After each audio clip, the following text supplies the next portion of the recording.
प्रभाग दौऱ्यांमध्ये जे काही आम्हाला अडचणी त्या प्रभागात जाणवल्या, त्या दौऱ्यांमध्ये काही निर्णय खरं तर आम्ही सगळ्या पदाधिकारी, मी असेल, उपमहापौर असतील, आमचे स्टँडिंग चेअरमन असतील, पाहणी दरम्यान ज्या ज्या प्रभागांमध्ये काही अतिशय संवेदनशील आणि महत्त्वाचे निर्णय आम्ही घेतले होते.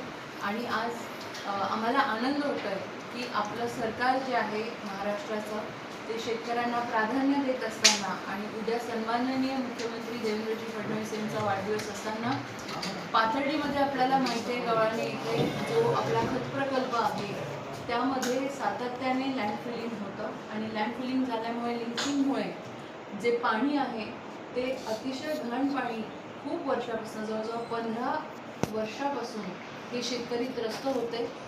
ते घाण पाणी त्यांच्या शेतात जायचं आणि आपल्या विहिरींमध्ये देखील ते दूषित पाणी यायला लागलं होतं.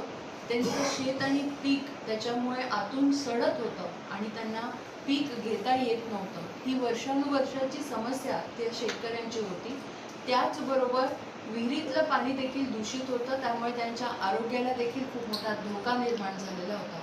आणि पाहणी दरम्यान जेव्हा आम्ही हे बघितलं तर तेव्हा आमच्या लक्षात आलं की इथे खरं तर ते जे पाणी येतं आहे बाहेर लँडफिलमधनं, त्याला कुठेतरी STPशी कनेक्ट केलं तर तो आपला मुद्दा रिझॉल्व्ह होऊ शकतो, शेतकऱ्यांना ॲक्च्युअल पाणी जमिनीत मुरेल.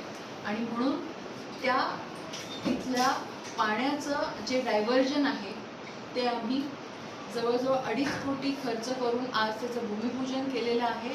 आणि 2.5 कोटीमध्ये आपण ते पूर्ण जे पाणी, खराब पाणी आहे, जे त्यांच्या शेतात जात होतं, जे विहिरींमध्ये जात होतं, त्याला डायव्हर्जन देऊन STPत टाकतो आहे.